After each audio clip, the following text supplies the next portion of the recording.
है।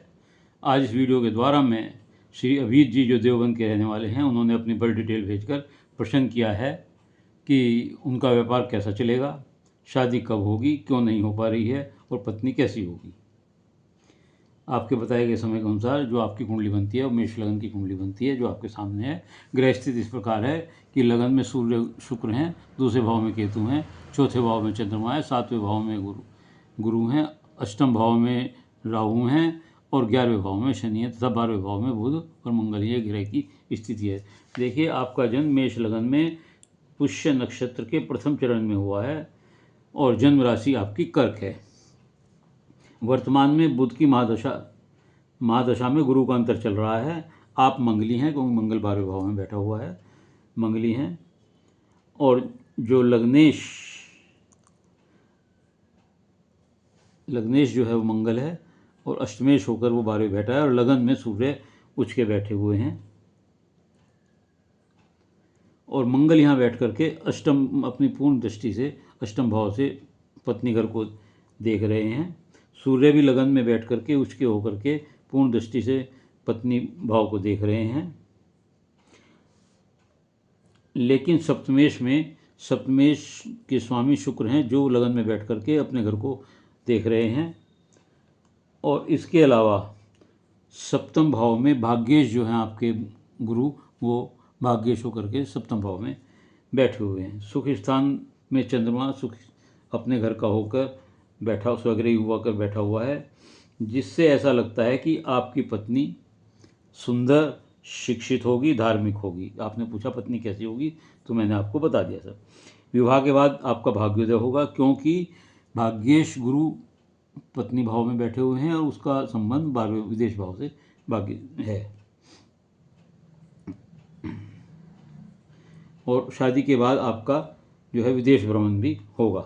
भाग्योदय भी शादी के बाद होगा, विदेश भ्रमण भी आपका शादी के बाद होगा।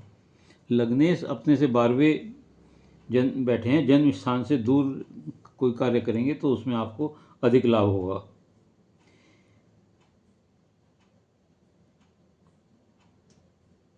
इस प्रकार जो विवाह के बारे में आपने पूछा है क्यों नहीं हो रही, तो इन स्थितियों को देखते हुए, मंगल की स्थिति, सूर्य की स्थिति देखते हुए ऐसा लगता है कि आपका विवाह देरी से होगा, विलम्ब से होगा, दिक्कतों से होगा। और ये भी हो सकता है कि कोई रिश्ता होकर छूट सकता है आपका। तो इससे घबराने की कोई बात नहीं है, खराब योग कटते हैं ऐसा होने से।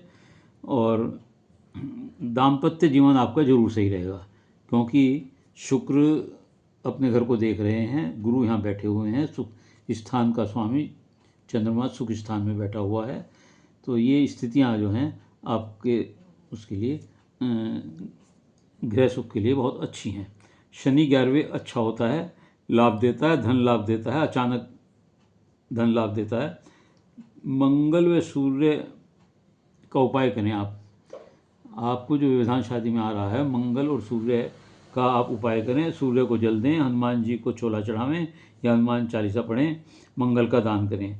आपका विवाह 18/6/26 तक होने की संभावना है क्योंकि उस समय बुध में गुरु का अंतर चल रहा है। बुध गुरु के 12वें भाव में गुरु के घर में बैठे हुए हैं और तथा गुरु पत्नी स्थान में बैठा हुआ है भाग्येश होकर के।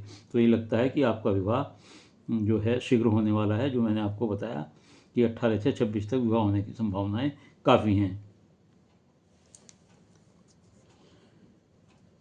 शुक्र के कारण दाम्पत्य जीवन सुखद रहेगा, प्रेम विवाह की भी संभावना बन सकती है। राहु यहाँ बैठकर अष्टम में अचानक धन लाभ, विरासत से संपत्ति प्राप्त होना बताता है, लेकिन अनैतिक संबंधों की ओर भी इशारा करता है, जिससे बचें, अन्यथा आप किसी परेशानी में पड़ सकते हैं। लगन में उच्च का सूर्य बैठा हुआ है जो आपका व्यक्तित्व बहुत सुंदर बनाता है। सुंदर होते हैं, आकर्षक होते हैं, स्वाभिमानी होते हैं, अहंकारी होते हैं। ऐसे लोग पद प्रतिष्ठा प्राप्त होती है, उच्च शिक्षा प्राप्त करते हैं।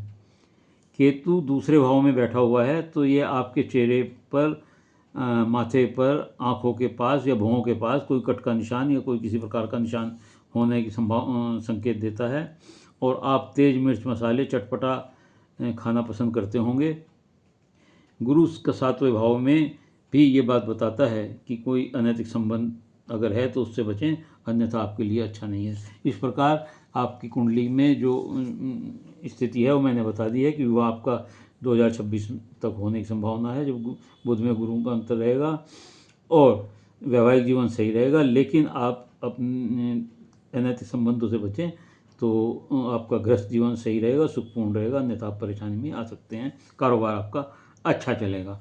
उम्मीद है आपको अपने प्रश्नों का उत्तर मिल गया होगा। यदि आपको वीडियो अच्छी लगी हो तो लाइक करिएगा, शेयर करिएगा और कमेंट्स बॉक्स में जाकर अपने विचार लिखिएगा। इसके अलावा यदि किसी और का कोई प्रश्न है तो वो अपनी डिटेल भेजते हुए मेरे चैनल को सब्सक्राइब करते हुए अपना एक सवाल भेज सकता है। उत्तर अवश्य दूंगा, लेकिन उत्तर के लिए धैर्य से अपने नंबर की प्रतीक्षा कीजिएगा। धन्यवाद।